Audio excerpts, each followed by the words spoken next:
పశ్చిమ బెంగాల్ రాజకీయాల్లో చరిత్ర తిరగరాసిన రోజు వచ్చేసింది. ఏళ్ల తరబడి మమతా బెనర్జీ అజేయ కోటగా నిలిచిన బెంగాల్లో ఇప్పుడు కమలం అధికార పీఠంపై కూర్చుంది. ఒకప్పుడు మమతాకు అత్యంత నమ్మకస్తుడు, ఇప్పుడు ఆమెనే ఓడించిన నాయకుడు సువేందు అధికారి ఈరోజు ముఖ్యమంత్రిగా ప్రమాణ స్వీకారం చేస్తున్నారు. బెంగాల్లో ఇది కేవలం ప్రభుత్వ మార్పు కాదు, దేశ రాజకీయాలనే కుదిపేస్తున్న భారీ power shift. This is Sushma. Welcome to yellow Singam. అసలు బెంగాల్లో ఏం జరిగింది?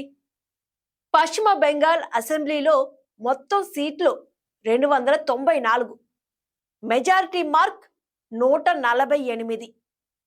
బీజేపీ కూటమి సాధించిన బలం 206. ఇది బెంగాల్ రాజకీయ చరిత్రలోనే భారీ రాజకీయ మార్పుగా విశ్లేషకులు చెబుతున్నారు. ఎవరు ఈ సువేందు అధికారి?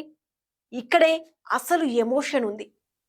ఒకప్పుడు మమతా బెనర్జీకి అత్యంత సన్నిహితుడు, టిఎంసిలో కీలక వ్యూహకర్త, నందిగ్రామ్ ఉద్యమంలో ప్రధాన ముఖం, తర్వాత బీజేపీలో చేరిక. ఇప్పుడు అదే బెంగాల్కు సీఎం. అంటే మమత రాజకీయ సామ్రాజ్యాన్ని కూల్చిన వ్యక్తే ఇప్పుడు సీఎం కుర్చీలో కూర్చోబోతున్నాడు. ప్రమాణ స్వీకారం ఎందుకు దేశవ్యాప్తంగా హాట్ టాపిక్? ఎందుకంటే బెంగాల్లో 34 ఏళ్ల లెఫ్ట్ పాలన తర్వాత మమతా యుగం ఇప్పుడు బీజేపీ ప్రభుత్వం. ఇది కేవలం రాష్ట్ర రాజకీయ మార్పు కాదు, దేశ రాజకీయాల్లో భారీ సైకాలజికల్ విక్టరీగా బీజేపీ చూస్తోంది. బీజేపీకి ఇది ఎందుకు బిగ్ బూస్ట్? రాజకీయ విశ్లేషకులు చెబుతున్నది ఏంటంటే, బెంగాల్లో గెలవడం అంటే తూర్పు భారతదేశంపై పూర్తి రాజకీయ పట్టు సాధించడమే.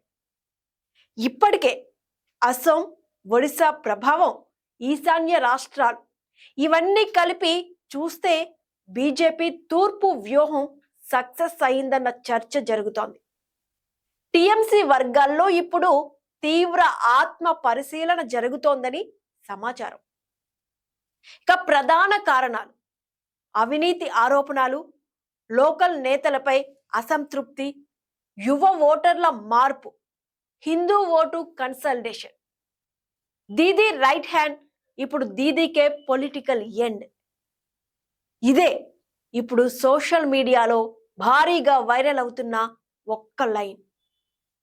ఈరోజు ప్రమాణ స్వీకార కార్యక్రమానికి భారీ పోలీస్ బందోబస్తు, కేంద్ర బలగాలు, దేశవ్యాప్తంగా కీలక నేతల హాజరు. ఒకప్పుడు మమత కోసం నినాదాలు చేసిన నాయకుడు ఇప్పుడు అదే బెంగాల్లో కమలం జెండా ఎగరవేస్తున్నాడు. ఇది కేవలం సీఎం ప్రమాణ స్వీకారం కాదు, దేశ రాజకీయాల్లో కొత్త అధ్యాయం మొదలైందన్న సంకేతంగా మారింది. ఇప్పుడు దేశం మొత్తం చూస్తోంది ఒక్కటే: బెంగాల్ తర్వాత తదుపరి టార్గెట్ ఏ రాష్ట్రం?